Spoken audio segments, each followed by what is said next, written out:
we use the terms abstraction and generalization when we start trying to model real-world things in software. Before I launch into interface types and abstract classes, I want to talk about what these concepts mean. When you start modeling objects for your application, you start by identifying what features and behavior your objects have in common. We generalize when we create a class hierarchy. A base class is the most general class, the most basic building block, which everything can be said to have in common. Part of generalizing is using abstraction. You can generalize a set of characteristics and behavior into an abstract type. If you consider an octopus, a dog, and a penguin, you will probably say they're all animals. An animal is really an abstract concept. An animal doesn't really exist except as a way to describe a set of more specific things. If you can't draw it on a piece of paper, it's probably abstract. An animal would be hard to draw, for example, if you weren't given more information about the actual type of animal to draw. Abstraction simplifies the view of a set of items' traits and behavior so we can talk about them as a group, as well as generalize their functionality. Java supports abstraction in several different ways. Java allows us to create a class hierarchy where the top of the hierarchy, the base class, is usually an abstract concept, whether it's an abstract class or not. Java lets us create abstract classes. Java gives us a way to create interfaces. In the videos that follow, I'll be talking a lot about abstract and concrete methods. An abstract method has a method signature and a return type, but doesn't have a method body.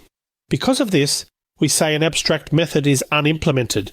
Its purpose is to describe behavior which any object of that type will always have.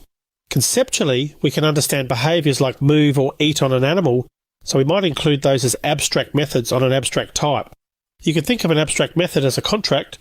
This contract promises that all subtypes will provide the promised functionality with the agreed upon name and arguments.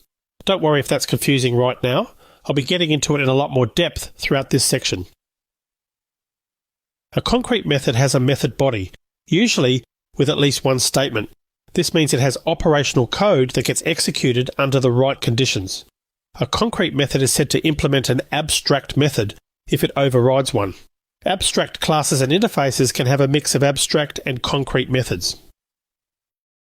I've already covered access modifiers and what they mean for types as well as members of types, and you know there are public, protected, package and private access modifiers as options for the members. In addition to access modifiers, methods have other modifiers which I'll list here as a high-level introduction. When you declare a method abstract, a method body is always omitted. An abstract method can only be declared on an abstract class or an interface.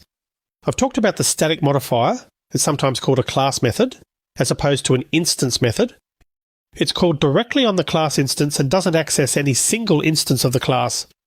A method that is final can't be overridden by subclasses. This default modifier is only applicable to an interface, and I'll talk about it in the videos dedicated to interfaces coming up in this section of the course. A native method is another method declared with no body, but it's very different from the abstract modifier. The method body will be implemented in platform-dependent code, typically written in another programming language such as C. This is an advanced topic and not commonly used. The synchronized modifier manages how multiple threads will access the code in this method. I'll cover this in a later section on multi-threaded code. Okay, so now that you have a high-level concept of these topics, you'll hopefully be able to better understand both the abstract class and the interface. Let's start with the abstract class in the next video, since we're already familiar with inheritance and class hierarchy. Okay, I'll see you in that next video.